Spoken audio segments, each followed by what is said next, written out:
dear members of the panel, colleagues.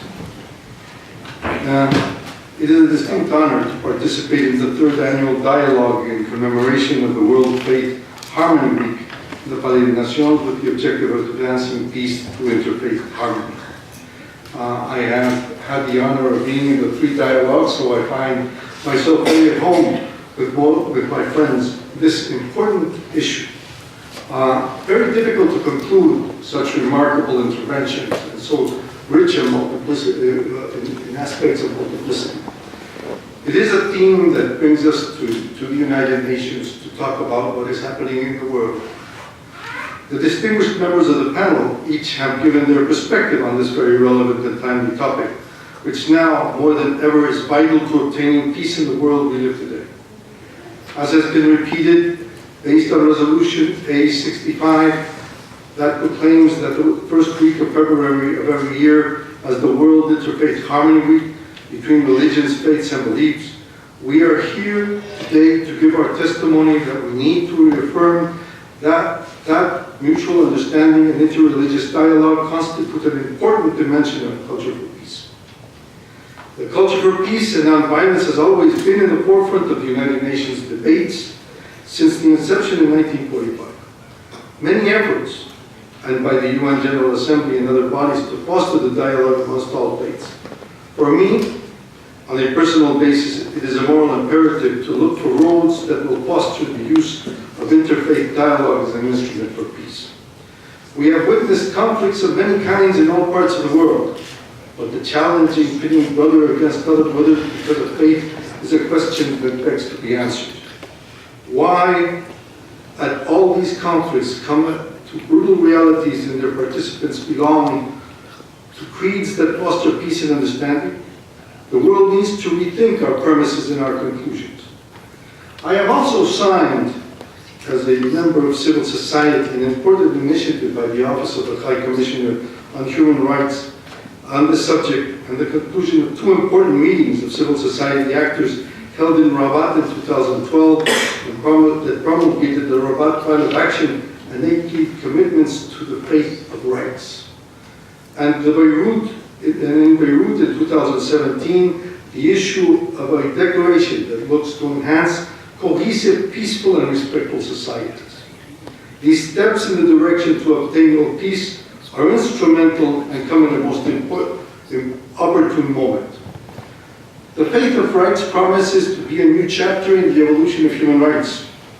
For religions, faith, and beliefs are the core of human dignity and must contribute to the general efforts of our societies to look for understanding to resolve our differences rather than the use of violence. Let me just highlight some of the issues most relevant to me in this discussion today. Globalization, as the exchange of merchandise, services, and technologies at an ever-increasing and frenetic pace, while we close the border to human beings. Migration, as a global compact to which Ecuador has the honor of co-chairing. I think it will be extremely important now that we see the closing of the doors in developed countries to the much needed, not only as migrants, but as persecution as refugees. Whatever we do in these levels, we must look that we must not regress to closing and building walls. Weapons and disarmament have been in the forefront of the discussions of the UN. We have advanced, but not really. I had the honor of chairing the conference on disarmament and many other protocols thereupon. And one of the things that happened to me was that we had a meeting in Oslo some years back on the humanitarian consequences of a nuclear explosion. And some of the greater powers, the ones who were nuclearized, did not attend the meeting. And when I talked to one of the ambassadors and asked him, why aren't you in Oslo to look at the consequences, the humanitarian consequences, he said, this is like an NGO meeting. You meet, but we are the ones who decide because we are the ones who have the weapons. With that basis of the vision in the UN, it is very difficult for smaller countries or the majority membership of the UN to advance peaceful in a peaceful resolution of issues of disarmament which are affecting us all. Not only in the massive use of weapons of mass destruction, but in the use of conventional weapons that are pernicious in all senses.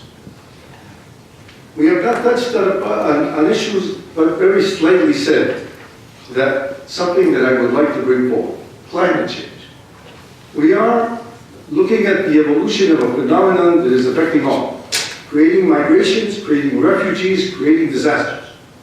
And we are incapable of meeting, as a world, in the global compact to look at climate change. We are destroying our planet and our capabilities of feeding our planet every day. The world of change and technology. We have a fantastic instrument of equalization, but also of division. If the breach in technology between the haves and the not-haves will make it more difficult for development and equality and reducing inequity and inequality. We must foster conflict management, crisis management, conflict resolution. And I think as we talk of faith, we must be based on the issues of our beliefs, of our values. Ideologies in the political spectrum are something that are, to me, both a benefit and pernicious. Every extremism is a conflict in human dimensions of dialogue and solution. Populism, conservatism, liberalism, whatever liberalism you have, if it is extreme, it will bring forth the suffering of the population. And therefore, what we sit down today to say is no to extremism and terror and violence against all people, but very especially to those of the vulnerable, women, children, indigenous, disabled, and all those who belong to minorities. Thank you very much for attending this meeting. I thank the Embassy of Jordan and the Ambassador of Jordan, the Premier Representative of Jordan, and UNITAR, and I will leave Alex to close this, but in concluding, we must make an effort to base faith-based organizations to look forward to a most equitable and peaceful world. Thank you.